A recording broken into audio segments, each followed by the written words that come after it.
जय हिंद मेरे प्यारे दोस्तों, स्वागत है आप सभी को एनईसी क्लासेस में। तो आज हम लोग बहुपद का पार्ट 2 वीडियो लेकर आए हुए हैं। और पार्ट 1 में हम लोग पढ़ाए थे क्वेश्चन नंबर 10 तक। तो आज हम लोग क्वेश्चन नंबर 11 से देखेंगे। तो देखिए क्वेश्चन 11 है कि निम्न में से कौन रेखीय बहुपद व्यंजक है। कौन रेखीय बहुपद व्यंजक है। तो आप सबसे पहले तो समझेंगे कि रेखीय होता क्या है। तो रेखीय व्यंजक का होता है बहुपद जिसका चर का घात एक हो। कितना हो? एक हो। तो ऐसा घात वाला देखेंगे तो देखिए कि ये 2x - 5 इसका घात कितना छिपा हुआ है तो 1 है। तो आपका ऑप्शन का होगा 1 ए होगा। क्लियर है। अब आते हैं क्वेश्चन 12। क्वेश्चन 12 को देखेंगे।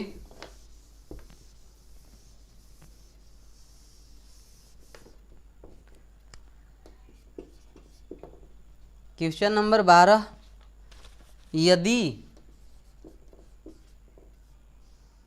यदि अल्फा और बीटा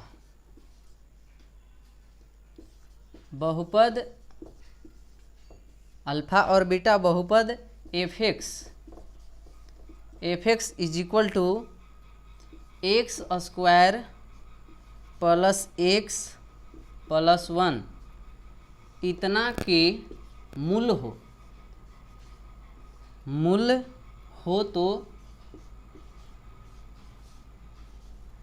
तो आपसे पूछा है कि 1/1 अल्फा प्लस 1/1 बीटा का मान आपसे पूछा हुआ है। ऑप्शन भी दे रखा है।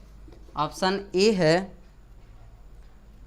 जो ऑप्शन ए है 1 है, ऑप्शन बी है -1, ऑप्शन सी है 0, ऑप्शन डी है नन। इनमें से कोई नहीं। ठीक है। तो आइए इसको देखते हैं हम लोग। यदि अल्फा और बीटा बहुपद F X is equal to X square plus X plus 1 के मूल हो, तब आपसे पूछा है इतना का वैल्यू। तो आपको हम बोले थे कि इतना का जब भी मान पूछा रहा है और अल्फा और बीटा को क्या ले लेंगे? एलसीएम। जब भी इस तरीक़ा से प्रश्न होगा तो आप एलसीएम ही लेंगे। ठीक है। तो अल्फा और बीटा का एलसीएम ले लिए तो कितना आ गया? Alpha into beta. ठीक है। तो अल्फा से अल्फा तो कट जाएगा, क्या बच गया? बीटा। बीटा को 1 से गुना करेंगे तो होगा बीटा। अब बीटा से बीटा कट गया, क्या बच गया? अल्फा। समझ में आ रहा है। तो अब यहाँ से हम इसको लिख सकते हैं अल्फा प्लस बीटा। यहाँ है बीटा प्लस अल्फा, इसी को लिख दिया अल्फा प्लस बीटा। अब बट्टा में क्या हो गया? Alpha into beta. अब इसका यहाँ से फार्मूला आप लगाएंगे। तो हम आपको बताए हुए हैं कि अल्फा प्लस बीटा का फार्मूला होता है -b/1 a और अल्फा इंटू बीटा का होता है c/1 a। तो यहाँ देखें कि इसका भी बट्टा a है, इसका भी बट्टा a है, तो कट गया। तो क्या आगे बचा क्या? तो -b/1 c। तो यहाँ से हम बोले थे कि ये का मान है, ये b का मान है और ये c का मान है। तो ए माइनस ये फार्मूला का है, b का मान कितना है? तो 1 है, तो 1 लिख दिए। और c का मान कितना है? तो c का भी मान 1 ही है। तो -1 में अगर +1 से भाग देंगे तो क्या होगा? -1। ये आपका आंसर। तो -1 वाला ऑप्शन आपका सही होगा। क्लियर है। आइए क्वेश्चन नंबर 13 को देखते हैं।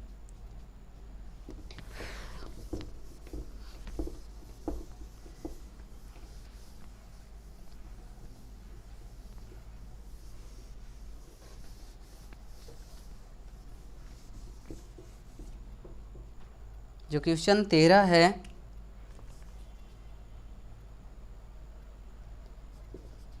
बहुत अच्छा प्रश्न है। एक द्विघात बहुपद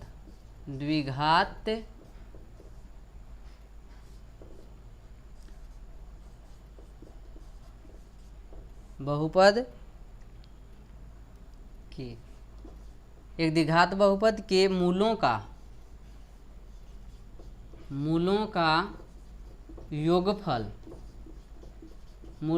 योगफल तथा गुणनफल। मूलों का योगफल तथा गुणनफल क्रमशः दे रखा है। क्रमशः 2 तथा माइनस का 15 है, -15 है, तो आपसे पूछा है कि द्विघात बहुपद क्या होगा। द्विघात बहुपद क्या होगा, बहुपद क्या होगा। ये आपको जो क्वेश्चन है सब्जेक्टिव में भी पूछता है, लेकिन इस बार ऑब्जेक्टिव में दिया है। तो ऑप्शन आप लोग देख लेंगे। ऑप्शन ए में है, ऑप्शन ए है x² + 2x + 15। ऑप्शन बी में है x² + 2x - 15। ऑप्शन सी में है x² - 2x - 15। और जो ऑप्शन डी है इसमें दे रखा है इनमें से कोई नहीं, इनमें से कोई नहीं। आइए क्वेश्चन को देखते हैं। तो यहाँ पे दिया है कि एक द्विघात बहुपद है जिसका मूलों का योग, यानी मूलों का योग बोले तो अल्फा प्लस बीटा का मान दे रखा है कितना, तो 2 दिया है। और फिर पूछा कि तथा उसका गुणनफल जो दिया है यानी अल्फा इंटू बीटा, इसका मान कितना दिया है, तो -15। तो आपसे पूछा कि द्विघात बहुपद क्या होगा। तो द्विघात बहुपद के लिए एक इक्वेशन होता है x² minus alpha plus beta into x plus alpha into beta, ये होता है =0 ले सकते हैं, ठीक है। तो यहाँ देखिए कि x² minus alpha plus beta, तो अल्फा प्लस बीटा का मान कितना है दोस्तों, तो 2 into x plus alpha into beta का मान कितना है, तो -15 है। तो यहाँ पे -15 =0। x² माइनस ये हो जाएगा 2x और ये प्लस माइनस कितना 15, 0 नहीं भी यहाँ पे शून्यक बोलता तो बराबर 0 ले सकते थे। तो यहाँ पे आया x² - 2x - 15, x² - 2x - 15। आपका ऑप्शन जो सी है वो आपका बिल्कुल सही जवाब है। समझ में आ रहा है ना। आते हैं क्वेश्चन नंबर 14।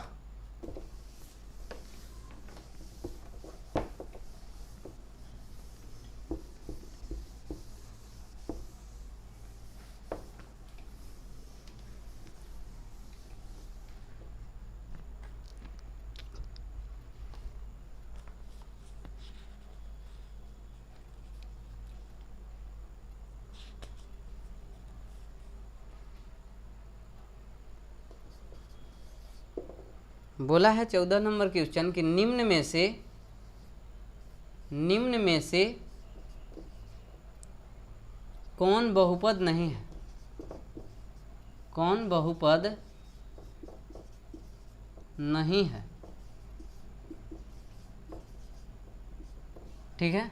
ऑप्शन दे रखा है आपका, ए में है √5x² + 3√2x प्लस का 4।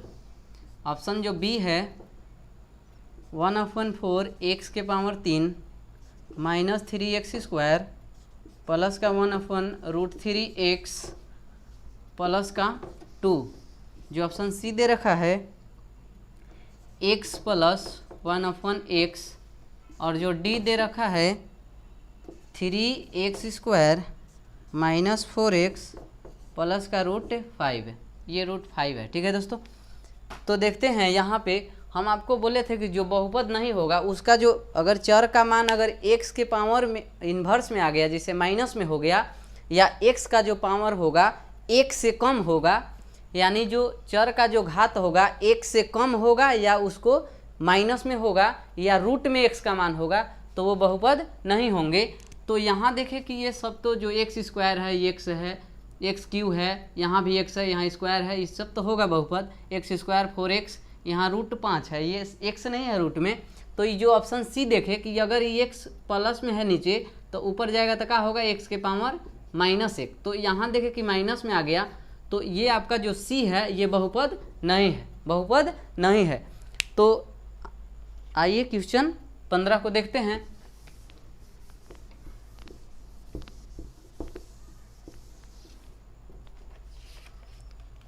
क्वेश्चन जो 15 है बोल रहा है कि एक घात वाला एक घात वाला बहुपद कहलाता है। एक घात वाला बहुपद कहलाता है।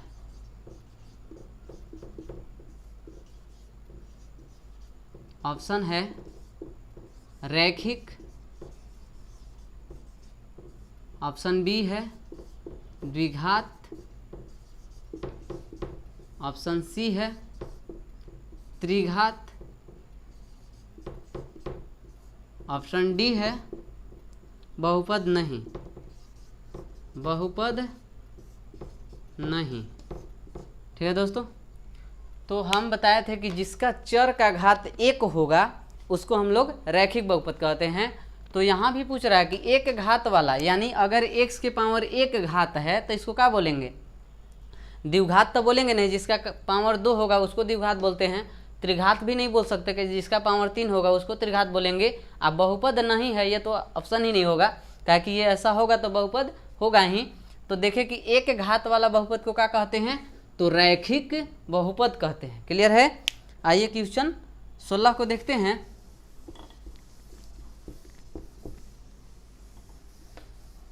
क्वेश्चन नंबर 16,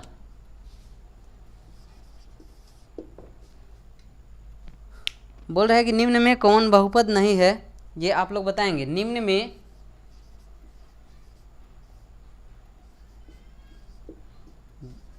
में कौन बहुपद नहीं है? कौन बहुपद नहीं है? नहीं है। ऑप्शन है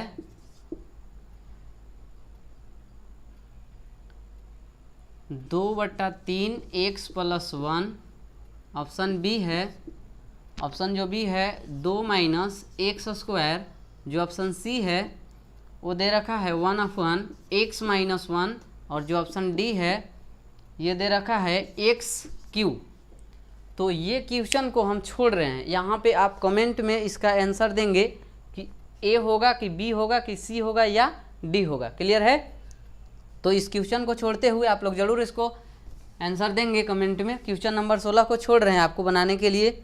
आइए क्वेश्चन नंबर 17 को देखते हैं। क्वेश्चन जो 17 है, द्विघात बहुपद इतना का शून्यक क्या होगा? द्विघात 17 नंबर क्वेश्चन दे रखा है। द्विघात बहुपद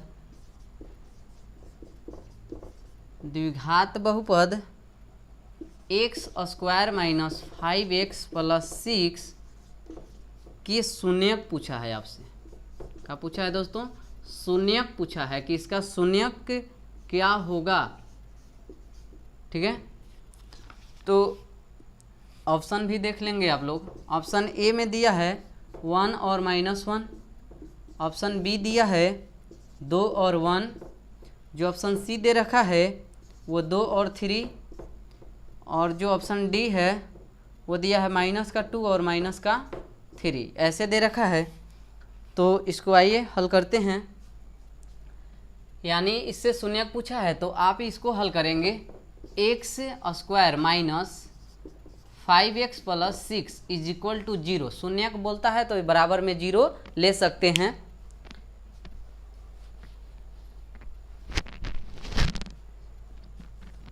तो x² - 5x + 6 = 0।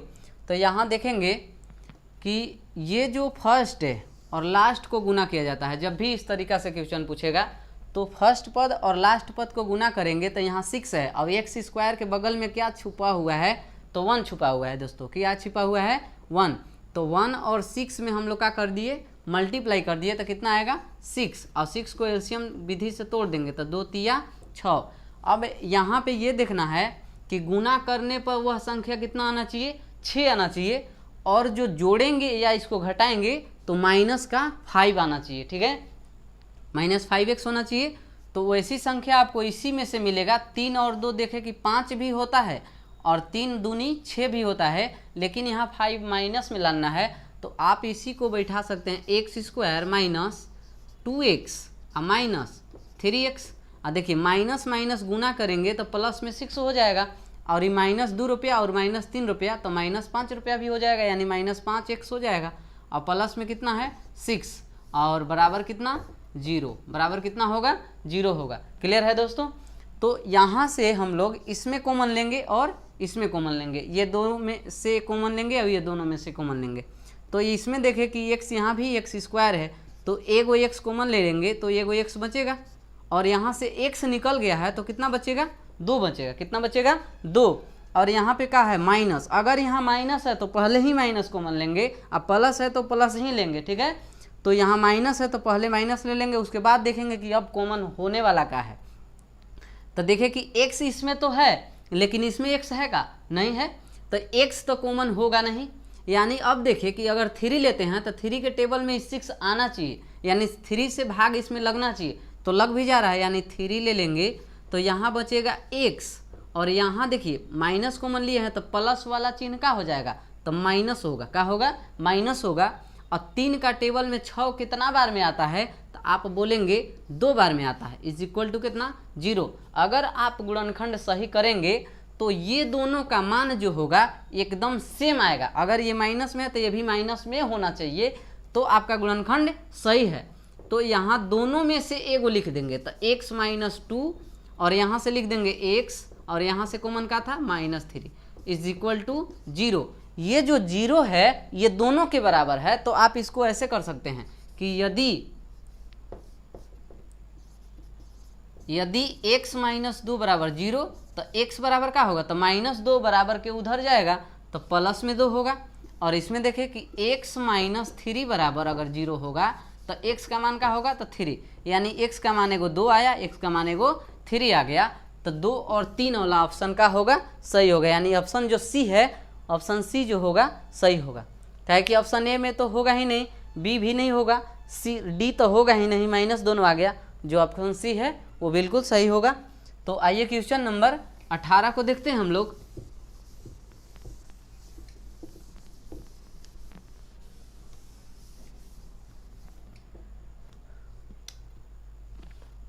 क्वेश्चन नंबर 18 बोला है यदि px is equal to x² - 3x -4 minus का 4, तो आपसे पूछा है कि px का शून्यक का होगा, px का शून्यक है, तो पूछा आपसे शून्यक क्या होगा।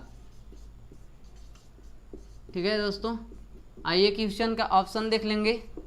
ऑप्शन दिया है 2, ऑप्शन बी में दे रखा है 4, ऑप्शन सी दिया है 0, ऑप्शन जो डी दे रखा है 3 दे रखा है। ठीक है, तो यहाँ पे उसी तरीका का क्वेश्चन ये भी है, शून्यक ही पूछा है, तो आप लिखेंगे कि x² - 3x - 4 is equal to 0। शून्यक बोला बराबर 0 कर लेंगे। ठीक है, हम बोले थे कि फर्स्ट और लास्ट को गुना करेंगे, तो फर्स्ट में क्या छुपा हुआ है 1 है, हर जगह 1 नहीं रहता, हो सके यहाँ 4x रहता, अब यहाँ भी 4 होता तो 4 और 4 में गुना करते। ठीक है, तो यहाँ 1 है और यहाँ 4 है, तो 1 और 4 में गुना करेंगे तो कितना होगा 4। अब 4 को एलसीएम विधि से तोड़ेंगे तो देखें कि 2 दूनी 4, यानी गुना करने पर 4 आना चाहिए, और जो घटाने या जोड़ने पर होना चाहिए वो कितना होना चाहिए 3 होना चाहिए। तो आप यहाँ से ऐसे भी बैठा सकते हैं कि x² - 4x आप प्लस में x कर देंगे, यानी 4 रुपया माइनस में 1 रुपया दे दिए प्लस में,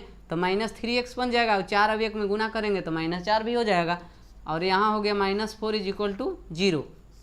ये दोनों और ये दोनों का आप कॉमन ले सकते हैं यहाँ से, तो x कॉमन लेंगे तो होगा x माइनस का 4, और यहाँ प्लस है तो यहाँ का ले लेंगे प्लस। अब दोनों में क्या कॉमन है, तो x तो इसमें है तो इसमें नहीं है, 4 लेंगे तो ये इसमें नहीं है तो इसमें है, तो यहाँ पे कंडीशन जब भी ऐसे होगा तो 1 कॉमन लेंगे, अभी ज्यों का त्यों हो जाएगा, इज इक्वल टू कितना 0। अब देखिए ये दोनों आपका सेम आया है, तो दोनों में से एक ले लेंगे, तो x - 4 और एगो यहाँ से x और एक यहाँ से 1, ये दोनों के बराबर का होगा तो 0। तो आप यहाँ बोलेंगे कि x - 4 इज इक्वल टू अगर 0 है तो x का मान कितना आएगा 4 आएगा, और यहाँ पे x + 1 बराबर 0 है तो x का मान कितना आएगा तो -4 होगा। तो ऑप्शन यहाँ पे देखेंगे कि -4 ऑप्शन में है कि -1 ऑप्शन में है कि +4 ऑप्शन में है, तो ऑप्शन पे आप निर्भर हैं। यहाँ पे ऑप्शन जो 4 बी है आप में इसमें 4 दिया है, अगर -भी 1 रहता तो 4 नहीं रहेगा आपको, ठीक है। अगर यहाँ पे 4 और -1 रहता, ऐसे रहता तो यही ऑप्शन होता। तो यहाँ पे एक ठो दिया है x का मान, ठीक है। तो यहाँ जो ऑप्शन होगा वो बी बिल्कुल सही होगा। क्लियर है दोस्तों। आइए क्वेश्चन नंबर 19 को देखते हैं। क्वेश्चन नंबर 19 को देखेंगे हम लोग।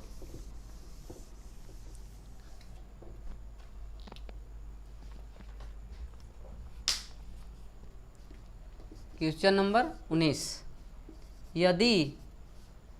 यदि बहुपद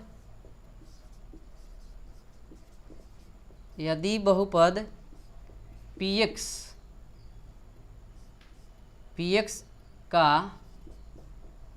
एक गुणनफल इसका दे रखा है,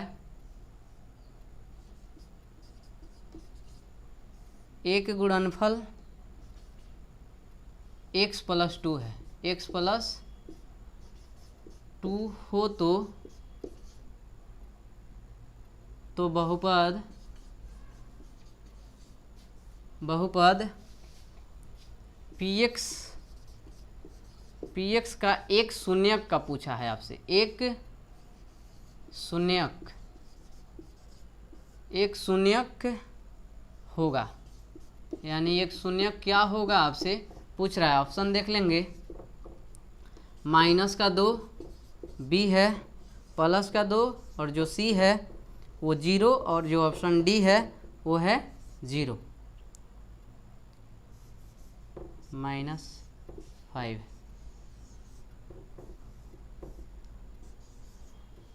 तो यहाँ पे देखेंगे हम एक ऐसे बोले थे कि x - 4 = 0 है, तो एक गुणनफल आपको दे रखा है 0 इतना के बराबर, x - 4 दिया।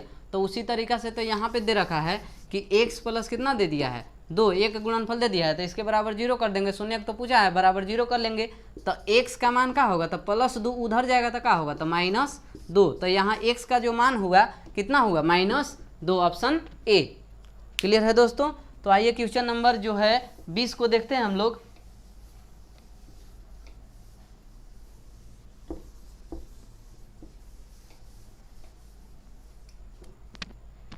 क्वेश्चन नंबर 20 को देखेंगे।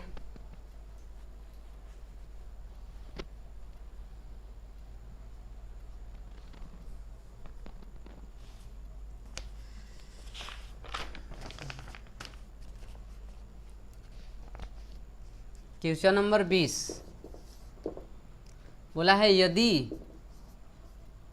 यदि अल्फा और बीटा बहुपद x² + 2x + 1 के शून्यक है, क्या है, शून्यक है, तो आपसे पूछा हुआ है इतना का शून्यक है, तो पूछा है 1/α + 1/β = क्या होगा। ऐसा क्वेश्चन हम लोग कर चुके हैं अभी जस्ट। तो देखेंगे इसको करना क्या है, तो एलसीएम क्या करना है, एलसीएम। इतना का मान पूछा है तो एलसीएम लेंगे तो अल्फा × बीटा हो सकता है ना। तो यहाँ अल्फा से अल्फा कटेगा तो क्या बचेगा, बीटा। बीटा को 1 से गुना कर देंगे तो क्या होगा, बीटा। अब बीटा से बीटा एलसीएम भाग देंगे तो कटेगा, तो अल्फा बचेगा, तो यहाँ लिख देंगे अल्फा। क्या बचेगा, अल्फा। अब यहाँ होगा अल्फा + बीटा, इसको लिख सकते हैं आप, और इसको लिख सकते हैं अल्फा × बीटा। यहाँ अल्फा + बीटा का फॉर्मूला होता है -b/a, और अल्फा × बीटा का होता है c/a।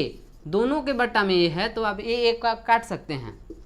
यहाँ होगा -b/c, तो आप b का मान यहाँ देखिए, a का मान, ये b का मान और ये c का मान। तो माइनस ये फार्मूला का b का मान कितना है, तो बोलेंगे कितना, 2, तो 2 लिख दिए, और c का मान कितना है 1। तो -2 में 1 से भाग देंगे तो कितना होगा, -2। आपका बिल्कुल सही होगा, इसमें ऑप्शन नहीं दे रखे थे। क्लियर है दोस्तों।